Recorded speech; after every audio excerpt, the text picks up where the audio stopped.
श्री राहुल गांधी जी के परिवार ने डोकलाम युद्ध के समय चीन के राजदूत के साथ खाना ही नहीं खाया था। पंडित जवाहरलाल नेहरू ने अपने समय में चीन की फौज को खाना और रसद भी पहुंचाया था। और यह मैं कोट कर रहा हूं, selected works of Jawaharlal Nehru series 2 volume 18, उसमें नेहरू जी की 21 जून 1952 दिल्ली प्रेस क्लब में हुई प्रेस कॉन्फ्रेंस का जिक्र है। एंड आई कोट, पत्रकार का नेहरू जी से सवाल है कि पंडित जी, क्या भारत ने चीन को चावल की सप्लाई की है? नेहरू जी का उत्तर है, चीन को बहुत अधिक मात्रा में चावल नहीं भेजे गए हैं। स्पेशल केस होने की वजह से हमने कम मात्रा में चावल भेजा है।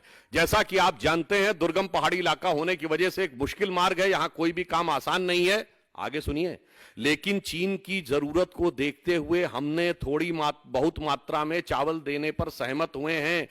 यह चावल चीन की सेना के लिए बहुत जरूरी है और हम उन्हें जिंदा रखने में मदद कर रहे हैं,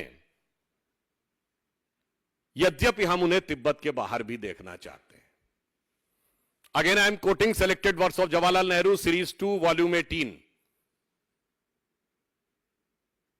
चीन की सेना जब तिब्बत में अत्याचार कर रही थी उस समय, और इसकी मैं बैकग्राउंड भी आपको बता देना चाहता हूं, उस समय जो चीन का नियरेस्ट शहर था, उस जमाने में आज की तरह तिब्बत में जाल नहीं था सड़कों का। चेंगडू से लगभग 2200 किलोमीटर दूर की दूरी थी लासा की, और भारत के तावांग से 240 किलोमीटर। भारत की तरफ से सड़कों की भी स्थिति अच्छी थी क्योंकि शताब्दियों से व्यापार होता रहा था। वहां रसद पहुंचाना संभव था। चीन की सेना भूखों मरने की स्थिति में थी। तब इन महोदय ने जानते कितने चावल पहुंचाए थे, जिसको थोड़ा बहुत करे 3,500 टन, 3,500 टन चावल भेज के, और बकौल जवाहरलाल नेहरू वो कह रहे हैं कि उनको जिंदा रखने में मदद करना चाहते थे। इसलिए राहुल गांधी जी, जब आप बोलने की कोशिश करते हैं तो याद रखिए, और मैं देश की युवा पीढ़ी को पुनः याद दिलाना चाहता हूं, आज भी भारत चीन की सीमा के ऊपर जो हमारा पैरामिलिट्री फोर्स है, उसका क्या नाम है? Indo Tibetan border police, Bharat Tibet सीमा पुलिस। क्यों?